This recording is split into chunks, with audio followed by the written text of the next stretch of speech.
I'm gonna record it. Okay, so we are live.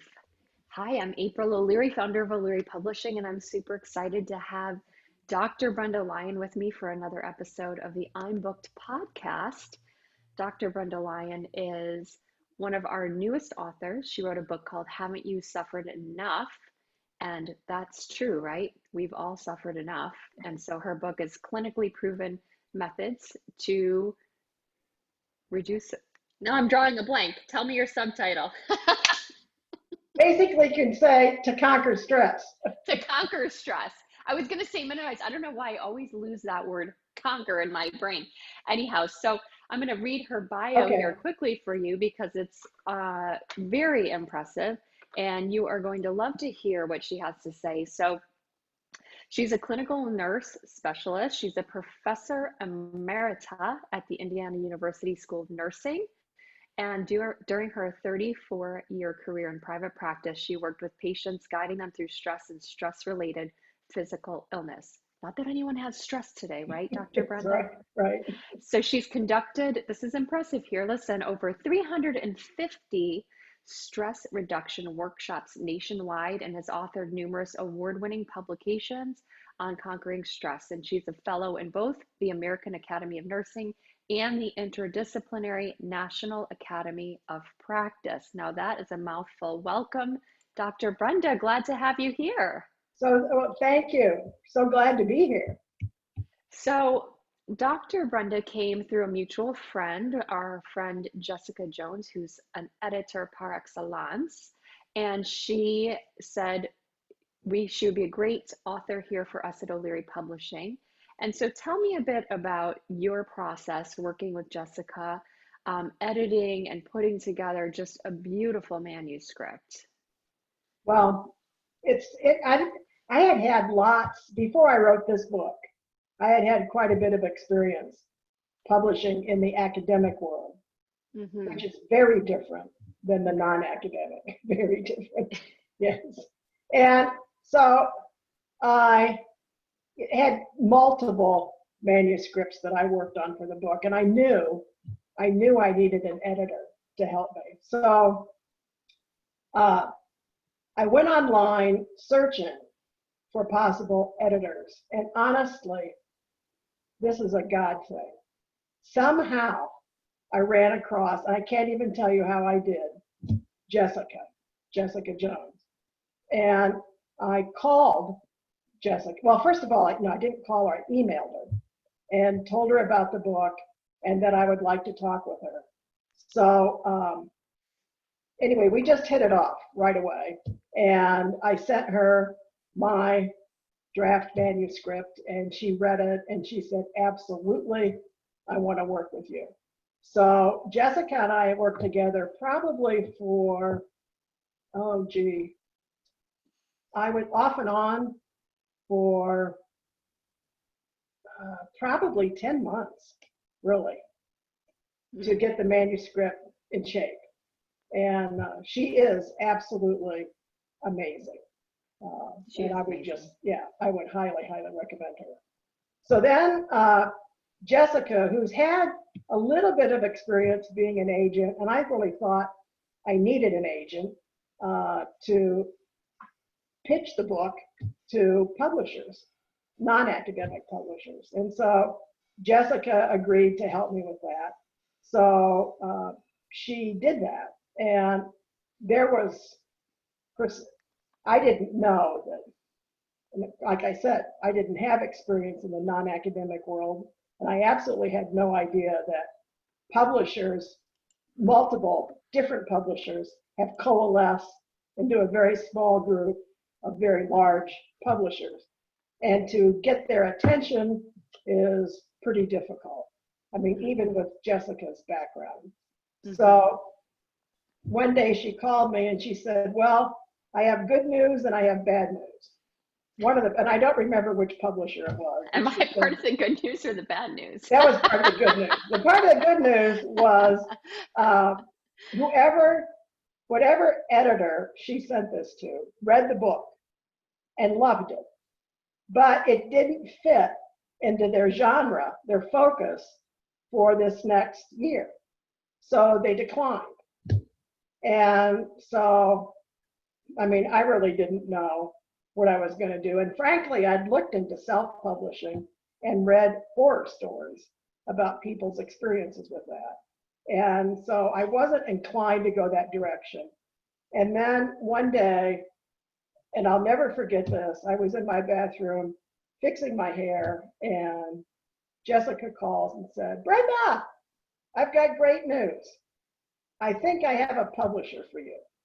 And then she told me about you. And I got to admit, I was hesitant initially because, I mean, you're not the traditional submit a manuscript to a publisher type. I mean, you really help people who write their own books, and then you help them with the whole process of finishing it, etc. And so I just can't say enough positive about you and the staff from O'Leary that worked with me on the book. They were just absolutely amazing. And I promise, for those of you listening, I did not pay her to say that. No, no, she didn't. She didn't. And you were, and that's funny. you were incredibly responsive. I never had to wait for responses. Your editors, your copy editing people, your design person, I mean, they were just outstanding, and really a fairly rapid, I think, which faster than I expected, turnaround. So. Yeah. Well, and for those of you who are not familiar yet with Dr. Brenda Lyon, hop on over to Amazon and get her book called Haven't You Suffered Enough? Just type it in. And what I find so unique about her book, and what we loved here about her book, is that while there is so much out there on stress management, meditation, a lot of the more esoteric mindfulness strategies, that they're not bad, but there are lacking in certain areas. And she really brings to the table a clinical background on stress reduction strategies. And the book has a ton of charts, research, and it's very consumable for the reader who really wants a solid plan to reduce stress. And so we feel it's a very practical tool from someone who's got over 30 years of experience in the field. And not a lot of people can speak to that the way you can. So we were super thrilled to work with Dr. Brenda and bringing her manuscript to life through the process of, as you said, polishing it up with some line editing and proofreading, and then the design work that goes into it. But you highlighted an interesting point, which is something that a lot of writers and would-be authors, and I'll put myself in that category. Before I wrote my first book in 2012, I was in the same boat as you. I had this manuscript and I thought I was going to get published by a traditional publisher. And I went to a writing workshop that was put on by a large-scale publisher, and I thought, I'm going to just hand my manuscript over to them. And that was not the case, because that's not really how it worked. Now, you did a step better than me and had a literary agent representing your manuscript. But even then, as you said, traditional publishers, first of all, their timelines, especially now with COVID, I've heard, are delayed about a year. I'm sure. And on top of that, they are only looking really for certain titles that fall under those certain categories that they're looking for. And so you can have a really standout, amazing manuscript and still not be able to catch the attention of a traditional publisher. And so then it's like, what do you do next? And so I was so happy to be working with you on this. And I believe we just got an amazing piece of art that is also really great to read. And so let's talk a little bit about your book launch, if we can, and what we decided to do during the process. When you get a book put together, different people have different goals with why they want to write a book, but ultimately someone's going to put out a book for others to read. There's no point to writing a book that nobody reads. And so you've got to have a bit of strategy in how you choose to get your book out there. And so what did we decide to do for you, and how did you feel about that? Well, you were, again, off the charts amazing. I mean, it obviously went on to Amazon, Mm-hmm. and I don't know what you did background wise, but it came out as the #1 new release in its category, which was shocking. And that was like a day or two after it launched. It soared. Um, Hmm. huh? Pardon me? Yeah, it did. It really took off. Right, right, which was amazing. Um, it's the other thing that April did is uh, she gave me a lot of suggestions about how to post things and did some pages for me actually to post on Facebook and LinkedIn and any other social media sites I might choose, which has been very effective actually, Mm. and gotten a lot of attention. And I'm doing that more and more. And you've had great suggestions. I'm going to start, and I watched the social half of it. I haven't had time to finish it yet.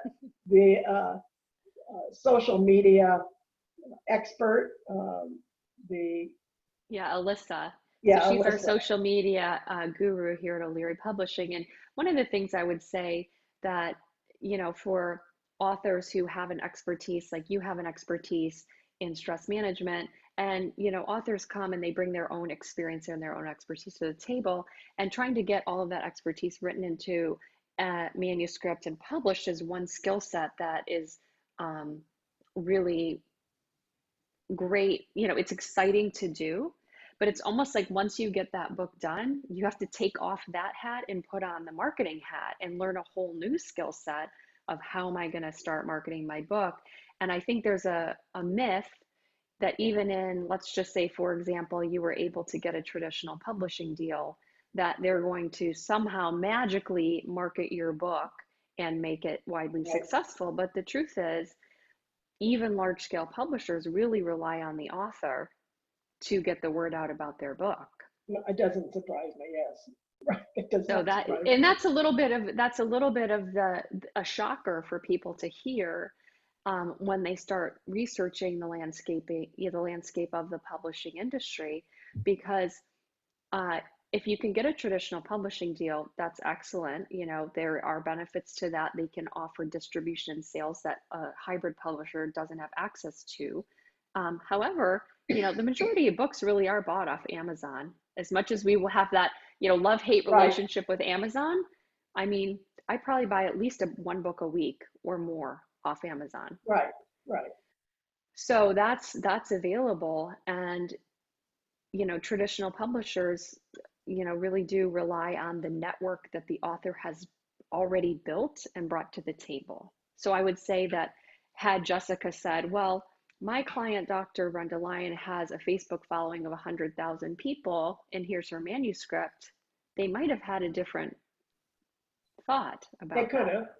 They could have. It still wouldn't have fit in their genre. You might not have, but it's really interesting, and that's one of the things that I learned when I went to the writers workshop back then, was really they want an author who has already built their platform, especially Right, on social media. right, So it's not necessarily about the quality of the manuscript, although right, they're not going to publish garbage, but right. your manuscript, there is no arguing that was excellent. Well, just to share with you though, that Yes, what was please. shared with these publishers, because I don't have 100,000 followers on Facebook, but I have a very large network nationally with Yes. national nursing organizations, Mm-hmm. with tens of thousands and hundreds of thousands of members. I mean, that was shared, and I have a decent reputation in the discipline. So, I mean, that was shared with the Decent is a very publishers. humble word, Brenda. I appreciate your humbleness. I would like to make a comment about my book in terms of its I would substance. love for you to. Okay, so what's different about it, and one of the reasons that I knew pretty, I would say, um, 10 years into my private practice, that I knew that I wanted to publish a book when I had time to write it after I retired. And what's different, and I'll show it to everybody, Please. Okay, so And it I looks love the like this. cover, by the way. The Yeah, so cover came out amazing. yes, the cover design is amazing. Haven't you suffered enough? Clinically proven methods to conquer stress. But what's different about it is, and there are literally, you were absolutely right, by the way, I had no idea, and it's in my discipline. Um, there are literally on Amazon thousands of books in the stress category. Hmm. And so, in terms of when it pops up, when individuals are searching, you have to have not only compelling reviews, but lots of them to get it to pop up early. But what's different is none of those books, and really no health professions have given credence to the fact that stress is not caused by what happens to you. It's not caused by your external environment. Mm-hmm. And all of their work goes way back into work done in the 1950s and early 60s by an endocrinologist by the name of Hans Selye, Dr. Hans Selye, an MD endocrinologist researcher who did, I'm not going to go into that, but it's in the book, but research on rats trying to discover a new hormone. And in the process of that, he discovered that with his methodology, these rats experience the same anatomical and physiological changes in response to noxious stimuli he applied to them. But anyway, the long and short of it is, he came up with this theory called the general adaptation syndrome. And even though that the research was incredibly flawed,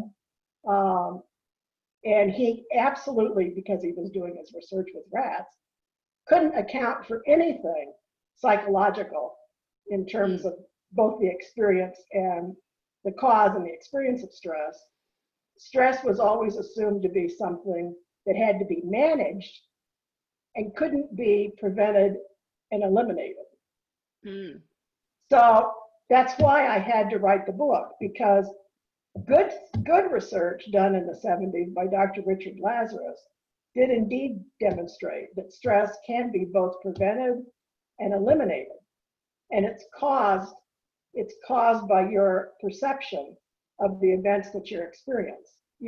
So let's talk about that for a minute, if you would, because I think that's a key distinguishing, you know, factor that you just shared about your external environment. Because I think that most human beings, when they're feeling stress, try to manage their calendar better. They try to change all of the external stuff, Right, and it doesn't really work. right. And so your shift in how stress is perceived and how we can prevent and eliminate that is really groundbreaking. And talk about, how does that look? Could you give us some examples, or from Sure. your own life or some clients you've worked with, to share that differentiation?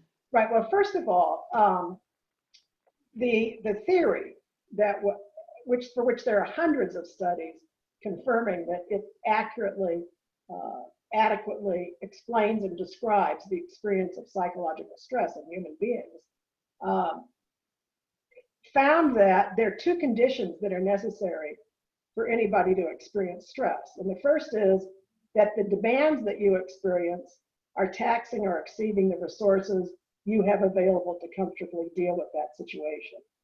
And Mm-hmm. then when the demands are exceeding the resources, you have a choice. I refer to that as a difficult situation Mm-hmm. where demands are exceeding resources. And we all experience demands coming from us from the outside, and we also self-generate demands. And Mm-hmm. frankly, it's mostly the self-generated demands that create the most trouble. What would be But an example of a self-generated demand? expecting yourself to be ideal for some role that you have in a situation that isn't ideal for that. Mm-hmm. I mean, if you want to guarantee the experience of stress, just do that. It's very easy. Repeat that again, because it went by so fast. Expecting yourself to be your ideal. We have value systems and Mm-hmm. standards that we hold ourselves to. And for Mm-hmm. every role that we play, we have a whole set of values, and all of our values always, our values are always based on what we think the ideal for us is. Okay, which is good. I mean, that's good because that motivates us to continue to improve. The problem, though, is that people assume that how they desire to be is inherently realistic instead of inherently idealistic. And no human being can be all of their ideal for any role in a situation that isn't ideal for that. But if you expect yourself to be that, despite what the situation will actually permit you to accomplish, then you're setting yourself up for major stress and a lot of guilt, unjustified guilt. That's kind of like the guilty mother syndrome, even. Oh, yes. Oh, yes. Right. Yeah, you can't be all things to all people at all times. Right. You cannot. But, and this is more common, not that men don't experience this, because they do, but it's much more common for women to experience to expect themselves to be the ideal mother, the ideal wife, the ideal at whatever their career is, all in the same day. Oh, an ideal daughter or caretaker. Get the perfect dinner on the table after you've already gotten up and performed 8 surgeries. Right. And you walked the dog and the house was cleaned. Yeah. Right. Yeah. Oh, yeah. No, the house cleaned. That has to happen every week or the world comes to an end. Yes, it does. So what are a few, if we can, go ahead. No, but anyway, that's the condition that has to be there that makes the situation conducive to stress. Okay, if that doesn't happen, if the demands don't exceed resources, then you're not going to experience stress. So a big section of the book deals with what I refer to as your demand management mode. And becoming aware of the demands that you're experiencing originating from outside of you, and then the demands that you self-generate, and then managing those. And then there are essential demands that absolutely really do need to be attended to, because if they're not, there are going to be significant negative consequences. But many, many of the demands are non-essential demands. That can, but even with the essential demands, there are choices in terms of, should I do this now? Should I delay? Should I delegate? Or do I really need to think about this a lot more and determine that I can disregard it? So there's all kinds of strategies that Dr. Brendas put forth in this book about how to evaluate the way you're thinking about your world and how you can, I'll say, deconstruct some of maybe the ideals you have for yourself that are creating stress, how you can approach your life with a different lens, I will say. Right. And then the second piece, and I'll just spend just a I would, let's give them the full Monty. Okay. The second piece is that then when you're in a difficult situation where those demands are taxing your resources, then what comes into play is how you choose, which is a choice. Doesn't seem like a choice because we have a lot of ingrained habits about how we choose to interpret situations. But how you choose to interpret what the situation means then is the kicker in terms of whether or not you're going to experience stress. And just to give Can you give us an example? Yeah. Yeah. Well, and so it's your thinking, and we think in words, and words are very powerful. And our body, our whole soul, feels what we're thinking. To give you an example related to what we were just talking about, and there are many more in the book, but so you're in a situation where demands are taxing resources, and you say, oh gosh, I'm overloaded. I'm absolutely overloaded. Well, that is really a very, very negative word, because what do you do with that? I mean, you can't fix overloaded. I'm sorry, I'm sorry, I said overloaded. I meant, did I say overloaded all the way at the beginning? Hmm. I meant I'm overwhelmed. When people Overwhelmed. say, I'm sorry, everybody, when people say I'm overwhelmed, you can't, that's not manageable. You can't do anything if I'm overwhelmed. That just creates a lot of anxiety. Hmm. I'm overwhelmed.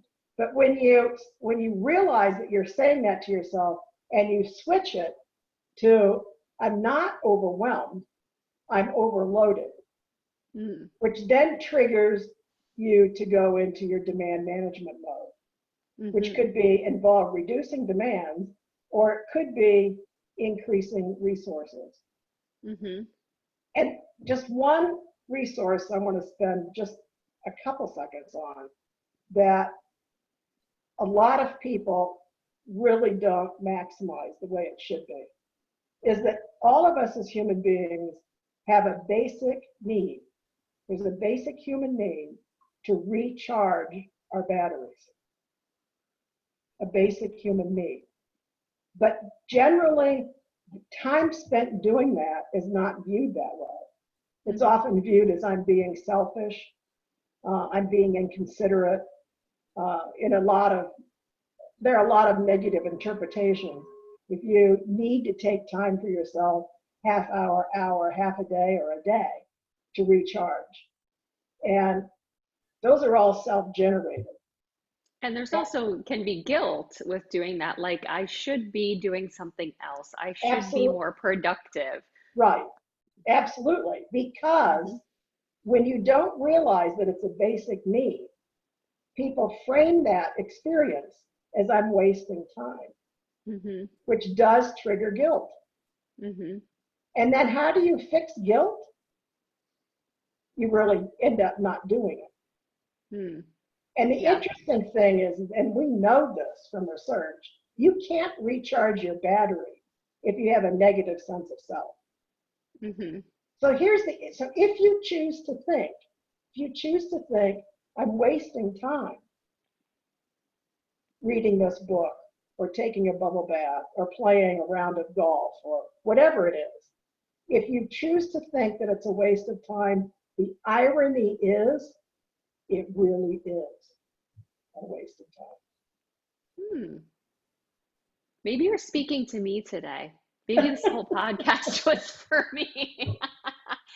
I need to reread your book because it's funny, as someone who is a type A personality who's thrives on being productive and moving projects forward, and my work brings me energy.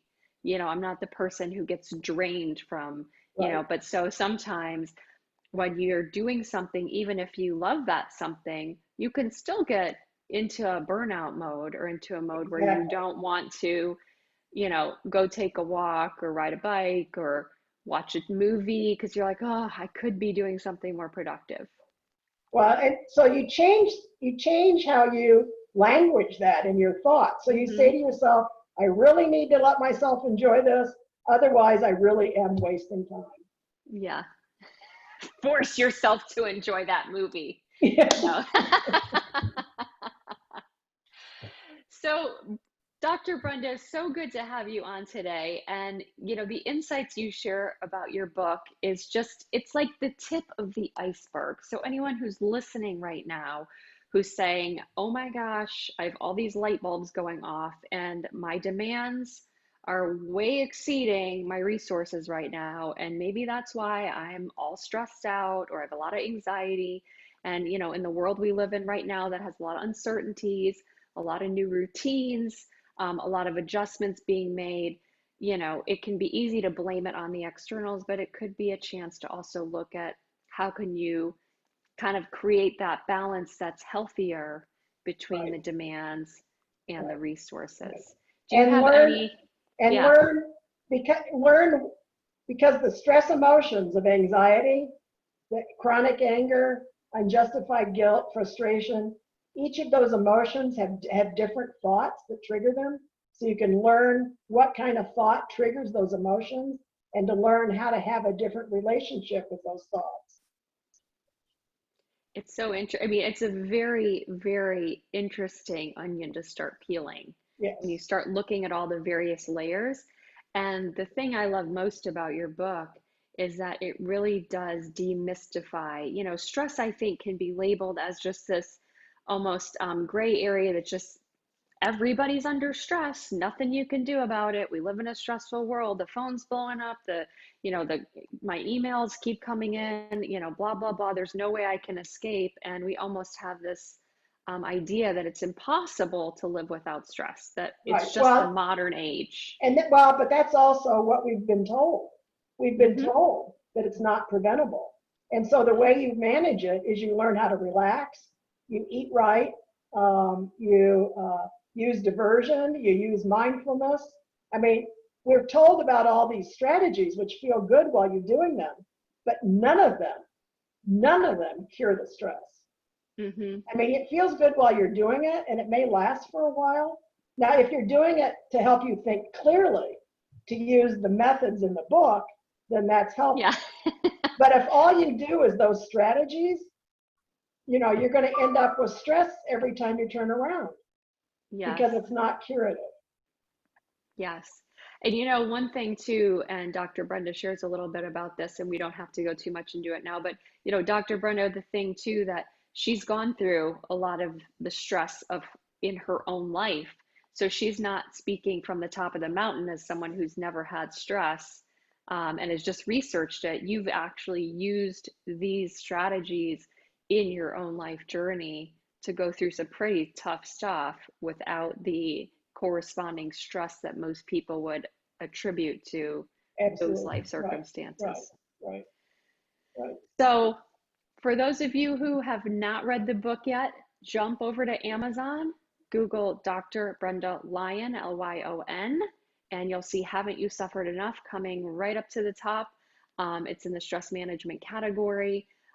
You will love what she has to share. You will love the charts and all of the different research that's involved. Do you have any parting words, any things you'd like to say to give someone a little bit of encouragement on how to maybe deal with some stress, some last minute tips? Well, We want I to think leave them with a parting feeling of empowerment, that, which would be from me, get the book. From Dr. Brenda, well, the bottom line message is that stress is preventable. Seriously, it's preventable. It doesn't make any difference what the situation is, how difficult it is. Do we have time for one story? please. We Okay, will entice them with one final story. so let me give you this one story, which is a dramatic example of this. And it's about a guy named Howard Rutledge. And Howard Rutledge was a Navy pilot, and he flew in the Vietnam War. And he was shot down, and he survived the crash. And he was a prisoner of war in North Vietnam for 7.5 years. And he endured just incredible torture, periods of starvation, isolation. When he was isolated, he was in a dungeonous kind of cell. I mean, the filthy, filthy conditions. 7.5 years. And at the end of the war, Howard Rutledge, along with 570 other prisoners of war, returned home. Now, a lot of our American soldiers did die in those prisons, but the interviews, including Howard, with the soldiers who returned home about their experiences. Now, this was in the early 70s. So stress wasn't a popular word in our everyday vocabulary. We just identified what emotions we had. But when they were interviewed, it just was really intriguing because there weren't words used that they used to describe what they experienced that reflected stress. Instead, every day they would say things like, you might control my body, but you can't control my mind. And they would look for positive things to focus on. And Howard would be grateful when a cockroach wandered into his cell that he could eat. So, I mean, and the other thing is that they would focus on being hopeful. I will get home. I am going to beat this. I'm not going to let this get me down because they can't control my mind. You know, and when people hear that story, they say, there's just no way. But there is, because stress is not caused by your external environment, regardless of how desperate it is.